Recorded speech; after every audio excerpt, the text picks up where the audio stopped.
Ça fait longtemps qu'on se connaît, ça fait presque 12 ans, presque 13 ans maintenant. Donc évidemment, il y a eu des hauts et des bas, mais c'est moi qui fuyais ce bonheur parce que j'ai jamais eu l'habitude d'être heureuse dans ma vie.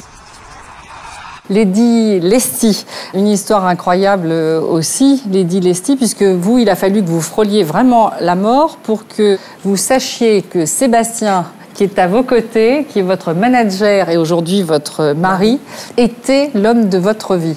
C'est ça. En fait, je savais qu'il était l'homme de ma vie, mais je voulais pas m'en rendre compte. On s'était rencontrés, on a eu une fille ensemble. Et puis, dans mon parcours de vie, à un moment donné, je l'ai quitté. Et il a fallu que j'ai eu cet accident cérébrovasculaire pour que finalement, à mon réveil, je me rende compte que voilà, c'était une seconde chance que la vie me donnait. Déjà, vous, c'est écrit. C'est écrit. Ben oui, d'être là et qu'il soit là. Parce qu'il aurait pu, comme il n'était là, ça faisait longtemps qu'il n'était plus dans votre vie. J'ai aussi senti que c'était la chance de ma vie. C'est vrai, Sébastien? Ah bah oui, c'est-à-dire, qu'est-ce que vous avez senti, vous? Ah, je me suis dit, là, ça y est, là, il faut que j'y aille. On m'appelle le héros. Il faut que je sois le héros dans l'histoire. Vous n'avez jamais douté? Non, il n'a jamais douté, lui. Ouais, le jour où on s'est rencontrés, je lui ai dit qu'on allait se marier. Qu'il y a un coup de chance énorme, hein, parce que... C'est la technique de drague, mais ça a marché. L'enfant, c'est important, et dans votre histoire aussi, Lady Lesty, oui, pour s'en sortir, c'est quelque chose que vous entendez bien? Oui, d'ailleurs, j'ai pas réagi, mais je pense, comme Sarah, c'est que j'ai eu envie de me sortir de l'accident que j'ai eu par rapport à ma fille, parce qu'elle avait déjà un certain âge. Et quand je me suis réveillée de mon accident, donc je ne pouvais plus lui parler. Donc je me suis dit, il faut que je me batte pour au moins lui dire bonjour quand je me lève le matin. Est-ce que l'un et l'autre, vous parlez aujourd'hui de seconde chance pour vous? Qu'est-ce que vous dites? Et pour votre couple, et pour votre vie? Ah oui, tout à fait, parce qu'avec Sébastien, on s'était séparés. Il continuait à être mon manager, mais...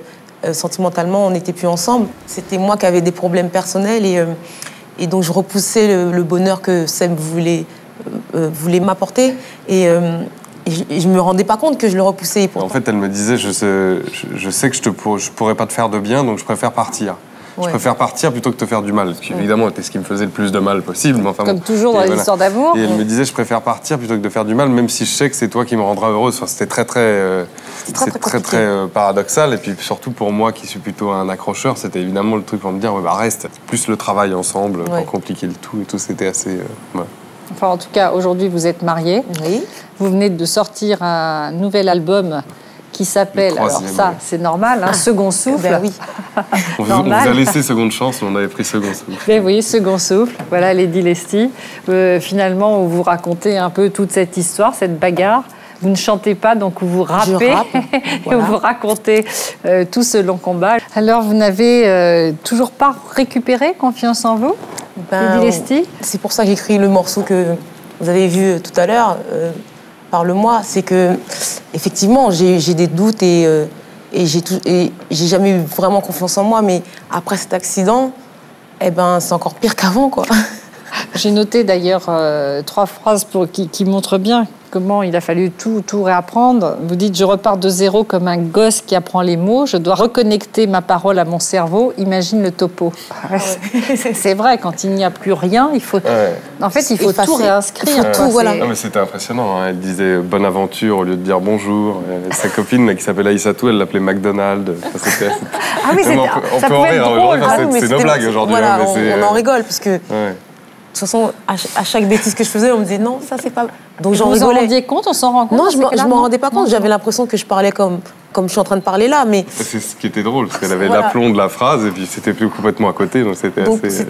Finalement, c'était marrant et on en rigole aujourd'hui. Et ça vous est arrivé quand même de baisser les bras? Enfin, dire là, j'y arriverai pas. C'était vraiment très dur et donc il y avait des fois où je me retrouvais toute seule et je pleurais toute seule parce que évidemment, j'aime pas pleurer devant les gens Et puis après, je me disais, mais non, mais il faut encore que tu continues à lutter. Et c'est ce que j'ai fait. Et voilà, je suis heureuse d'avoir fait tout ce chemin. Mais on voit à quel point aussi vous avez été entourée, parce qu'il y a une chaîne de solidarité qui s'est créée autour de vous, comme on le verra aussi autour de Julie tout à l'heure. C'est une vraie chaîne de solidarité avec vos amis. Avec Sébastien, bah oui. Parce qu'on était séparés, mais je venais tous les matins me faire ma piqûre et il était comme d'habitude, il était souriant. C'est grâce à lui aussi que j'avais aussi cet optimisme.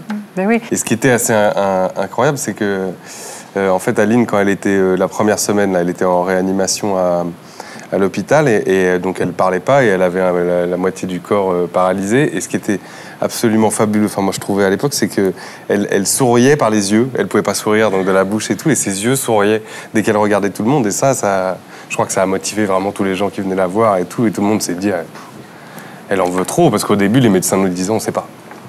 Et vous avez toujours cru qu'elle sortirait? Moi, elle me le disait. Parce que oui. Elle me le disait par les yeux, je le voyais. Elle me disait, ça voulait dire, t'inquiète pas, tout va bien se passer. Ce sont 3 années difficiles, douloureuses. Oui et non, parce que dans le combat, c'était difficile, mais justement, il y avait beaucoup d'optimisme autour de moi. Et même si je ne savais pas que j'allais revenir avec Sébastien, mais le fait qu'il soit là, le fait qu'il s'occupe de moi. À l'époque, j'avais un ami, mais cet ami-là, il n'était pas aussi présent que Sébastien. Ah, il y avait un ami? Oui, il y avait un ami à l'époque. Qui avait remplacé Sébastien auprès de vous. Et finalement, il n'était pas là. Ah ouais. C'est pas grave. Et c'est grave. Comme non, mais souvent les hommes... Elle est même plus loin, elle m'appelait par le prénom de son ami. Oh. Non, mais évidemment, mon cerveau ne faisait pas ce que je voulais, donc Ah oui, elle a une bonne excuse, vous avez vu? Ah non, là, c'est pas... Non, puis moi, je me suis dit, bon, ben voilà, de toute façon, je me bats, alors je me bats. Voilà. Oui, peu importe, que je m'appelle Sébastien c'est pas grave. Ou Attel. Non, mais il y a eu des moments très drôles comme celui-là. Il y a eu des moments de bonheur absolu. Puis il y a eu nos retrouvailles qu'on a senti tous les deux que quelque chose se repassait, parce que c'est vraiment venu petit à petit et tout. Et je crois même qu'on a une relation encore plus sincère et vraie aujourd'hui qu'elle l'était avant l'accident et avant les séparations, etc. Ça fait longtemps qu'on se connaît, ça fait presque 12 ans, presque 13 ans maintenant. Donc évidemment, il y a eu des hauts et des bas, mais c'est moi qui fuyais ce bonheur, parce que j'ai jamais eu l'habitude d'être heureuse dans ma vie. C'est pas facile de se laisser aller à être aimé. C'est vrai. Hein. Quand j'étais enfant, mes parents m'ont pas dit qu'ils m'aimaient. Bon, alors je sais que ma mère m'aimait, mais mon père, il m'a plutôt montré le contraire. Donc finalement, j'ai formé une carapace autour de moi pour me protéger de ça.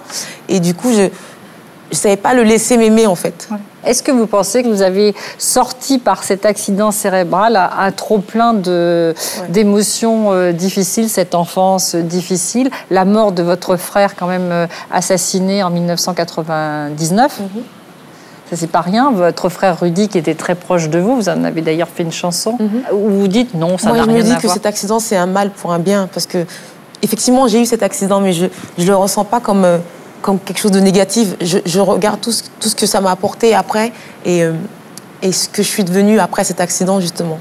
Je suis devenue une autre Aline. De quelle manière? Eh bien, j'ai appris un mot qui s'appelle relativiser. Parce qu'avant... C'est bien d'hésiter pour le dire, c'est encore mieux. C'est joli, c'est joli. Et maintenant, je me dis que, quelles que soient les choses qui m'arrivent aujourd'hui, je relativise, je me dis c'est pas grave, la vie continue, voilà, tout simplement. Vous la trouvez différente, vous Sébastien qui l'avez connue je la avant? C'est pas une autre personne parce que c'est la même fille que j'aimais avant et que j'aime autant si ce n'est plus maintenant, mais c'est vrai qu'elle elle semble beaucoup plus heureuse et ça c'est un bonheur absolu. Enfin, pour moi, c'est très fort. Parce que le pauvre, il voulait que mon bonheur et moi, je le repoussais, évidemment. Je vais passer trop pour le type bien partout. Alors que bébé, tu me connais, hein, c'est pas du tout la réputation que j'ai d'habitude. Mais à force de le faire passer pour effectivement un saint, un mec formidable, il va y avoir toutes les filles après lui. Là, il va falloir se dire bon. Hein. Méfie, hein. Ouais, après, parce que vous me voyez gentil là, mais je peux devenir aussi. Ouh là là, ouais. Non, elle est rappeuse hein, quand même. Ouais. Rappeuse, ça veut aussi dire. Enfin, le rap féminin, je crois qu'il y en a 3 de reconnus, 3 ou 4 en France, et c'est quand même dans un milieu assez masculin. C'est a priori des femmes assez fortes. Du caractère en tout cas. Qui ont du caractère. Ouais. Benama, on peut lutter contre l'amour comme elle l'a fait? Compte tenu justement du passé de l'enfance. Je ne sais pas si c'est lutter, mais fuir, ouais, on peut fuir. Oui, c'est ce que je voulais dire. Oui, mais Moi, je crois qu'elle a appris à aimer. Oui, tout à fait. Et déjà à s'aimer elle-même. Aline, elle m'avait jamais dit je t'aime avant l'accident, par exemple. Non, Depuis, elle a écrit une chanson sur le mariage dont je fais partie intégrante. C'est-à-dire que je pensais dans mon cœur je t'aime, mais c'était très dur à dire parce que finalement je reparle encore de mon enfance.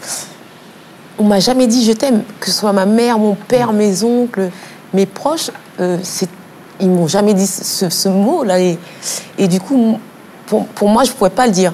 Alors après, j'ai appris à le dire et j'ai appris à ma fille à le dire. Et tous les jours, quand je me lève, je dis je t'aime. Ou tous les soirs. Je t'aime toute la journée. Voilà. Vous appelez le couple je t'aime. Voilà. Deux, on se dit je t'aime toute la journée. La petite, avant d'aller, quand elle va se coucher, je lui dis je t'aime. Elle me dit moi aussi maman. Faites attention parce que le retour de bâton, ça sera qu'elle ne le dira plus du tout. Ouais, c'est possible. Je vais un peu calmer alors. Mais voilà, Plaisanter. Tout ce qui m'intéresse, c'est que lui et Léa soient heureux. Voilà. Pour ne rien manquer sur ma chaîne Ina Mireille Dumas, abonnez-vous et activez la cloche.